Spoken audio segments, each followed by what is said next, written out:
ఓం శ్రీ రమణ సద్గురుదేవాయ నమః. శ్రీ రమణ భాషణములో 636 శ్రీమతి Kelly hack అడుగుతోంది, జాగ్రత్త స్వప్నను సహజ స్థితి ఉన్న ఆత్మకు విహార స్థానాలుగా ఊహించుకోవచ్చా? తన సహజ స్థితిలో ఉన్న వారికి ఈ మెలకువ కళలు విహార స్థానాలు అనుకోవచ్చా? ఇప్పుడు మహర్షి అన్నారు, విహరించడానికి ఒక ప్రదేశం ఉండాలి కదా, అది కూడా తనకంటే వేరుగా ఉండాలి. అక్కడికి వీడిని విహరించాలి. కానీ మరి ఆత్మకి సహజ స్థితి, ఆత్మ సహజ స్థితికి అది అసాధ్యం. ఆత్మకి తనకంటే వేరుగా ఏమీ లేదు, ఎక్కడికి వెళ్తాడు? ఆత్మస్థితిని పొందిన వాడికి జాగ్రత్త స్వప్నాలు విహరించడానికి వచ్చారు, జాగ్రత్తలోకి స్వప్నంలోకి అనుకోవచ్చా అని అడిగింది ఆవిడ. అంటే ఆత్మస్థితుడికి దానికంటే వేరేది లేదు కాబట్టి వెళ్ళడానికి ఏదైనా తనకంటే వేరుగా ఉన్న చోటు ఉంటే అక్కడికి వెళ్ళి విహరించి రావచ్చు.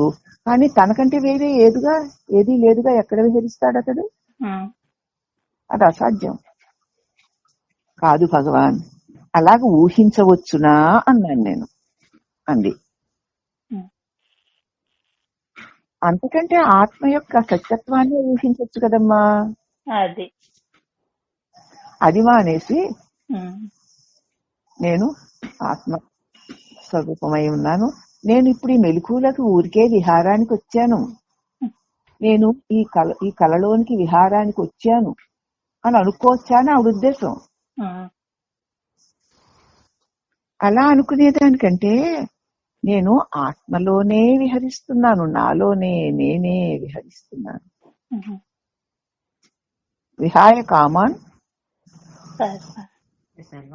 సర్వాన్ విహాయ కామాన్ సర్వాన్ పుమాన్ సరతి నిస్పృహః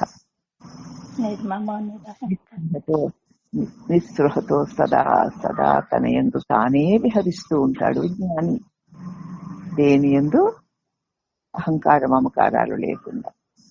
అలా ఆత్మయందే విహరించవచ్చు కదా.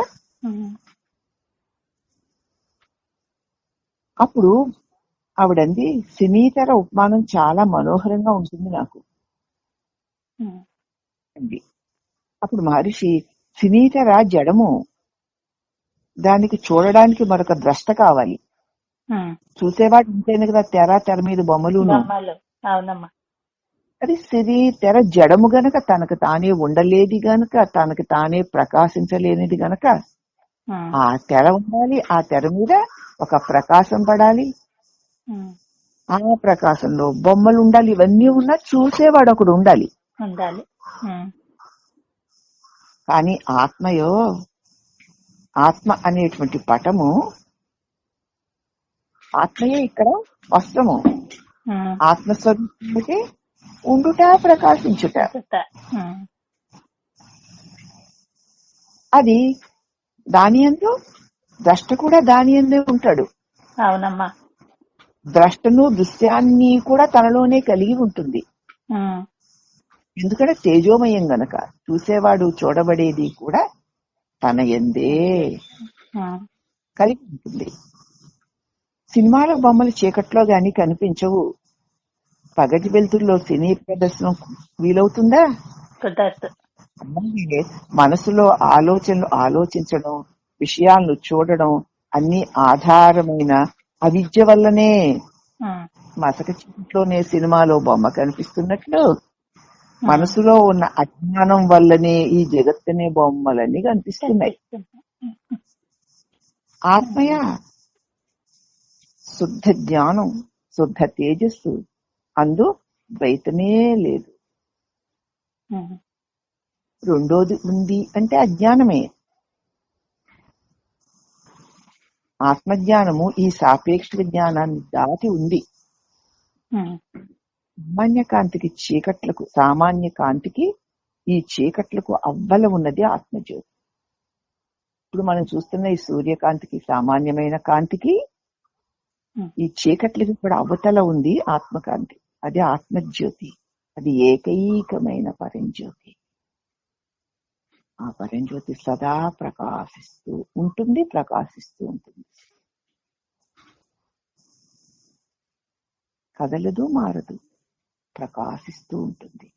దాని అందే మనస్సులోని అభూత కల్పనలన్నీ అలా అలా దృశ్యాలుగా కలిగి తొలగిపోతూ ఉంటాయి. కానీ అది కలగదు, తొలగదు. తాను ప్రకాశిస్తూ తన యందు ఉన్న వాటిలన్నిటినీ ప్రకాశింపచేస్తూ తానుగానే ఉంటుంది. అదే నీ నిజస్వరూపము. అట్టి నువ్వు పరంజ్యోతివి అని తెలియజేశారు భగవాన్ రమణుడు. శ్రీ రమణ పరంజ్యోతికి అనేక వందనములు.